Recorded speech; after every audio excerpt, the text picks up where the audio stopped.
Speak louder, please.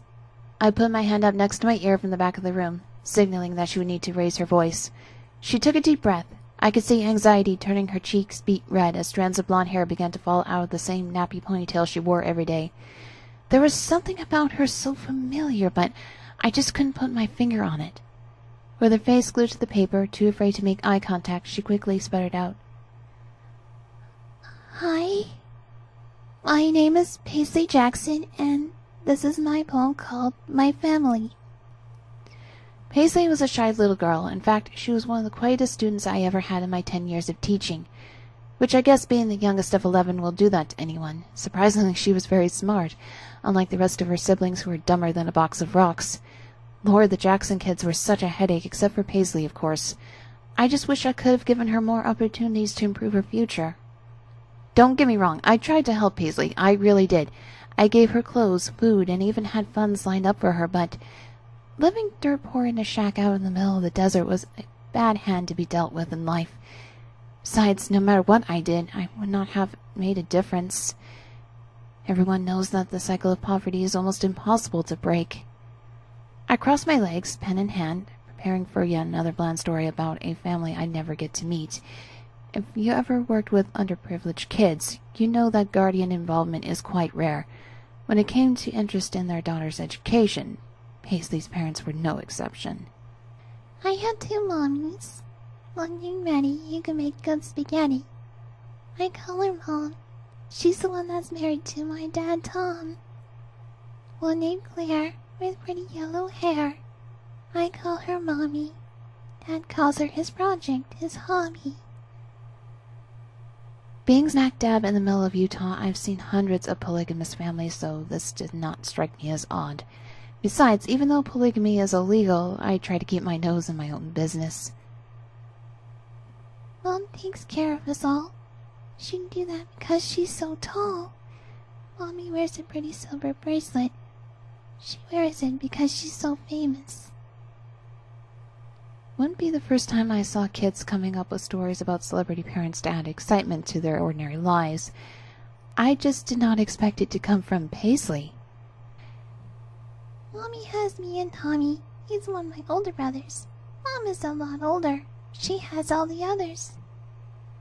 I cringed. That meant one of Paisley's mothers had given birth to 9 children. I couldn't imagine going through that many pregnancies. "Dad said me and Tommy are a gift from God. He'll never hit us with a rod. His pride and joy is Tommy, but he says the only person he truly loves is Mommy." I looked up from my grade book, the line about a rod catching my attention. However, this wasn't the first time one of my students had accidentally reported abuse. Truth is, CPS picks and chooses who they want to help. "Mom is having another baby. She's mad Dad wants to name it Daisy. Mommy can't have no more kids. Her last one died of SIDS." Shifting in my seat, I scribbled down a note reminding myself to deliver my daughter's old baby clothes to the Jackson shack. As a mother myself, I know babies can be expensive. "Dad said she did on purpose. She wanted to run and join the circus. Mommy says it wasn't her fault. I promised to keep that secret in the me and her vault." I shook my head in sadness. How could someone blame a grieving mother for something she could not control? "Mommy was the one Dad chose. He watched all of her school shows. They were joined in the night. Daddy says inside her is a lot of fight. Mom is just a cover. Dad doesn't really love her." I threw my hand up, a gesture meaning stop. I had taught my students, but Paisley did not look up. She continued to read, oblivious to my disappointed frown. Obviously, one of her students put her up to this as a joke. "Mommy says she needs to get out. She wants to show me what life is all about. Dad gets mad. It's his biggest pet peeve.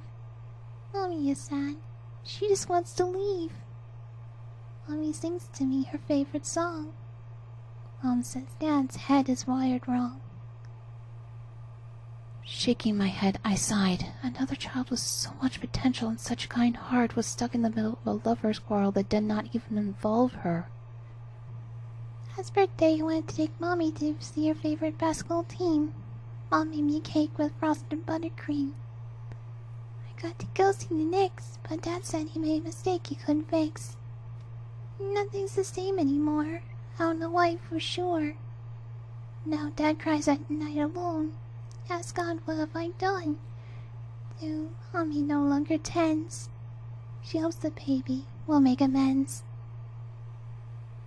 Paisley rose her head up with a smile, looking for my approval. Although I was appalled at the inappropriateness of her poem, I did not want to break her spirits. She clearly was very proud of it, and scolding her for something that was not her wrongdoing was just going to send that little girl back into her shell I've been trying to break for months. So instead I clapped, making the rest of the class, who were too young to understand the gravity of the situation, applaud too. Mrs. June, I brought a picture of Mommy for extra credit. It's got one more part of the poem. Can I show the class? I nodded my head, thinking there couldn't be any more details worse than what she already presented. Paisley reached out into the front pocket on her old worn-out hand-me-down dress, pulling out an old aging photo. She flipped the flaking picture around, displaying it as if it were her most prized possession. My blood ran cold. I finally figured out why Paisley looked so familiar to me. In what seemed to be a school photograph, smiling ear to ear exactly like Paisley, was a young woman by the name of Claire Daisy. She was a high school student, popular for her ability to gain the lead in every school play that went missing without trace 12 years prior. She was last seen leaving theater practice late one night, but then she just vanished. No sign of a struggle, no witnesses, no evidence, no body, nothing. Her case was covered on every news station in Utah for a while, because of how peculiar it was, until people lost interest. Paisley helpfully continued. I was so in shock I could not stop her, as she read off the back of the picture. There's one thing I don't understand, and maybe you'll have the answer at hand. If Dad's love for Mommy will never sway, why did he treat her that way? Mom lays her head on a nice soft bed, while Mommy sleeps in the basement under a big slab of cement.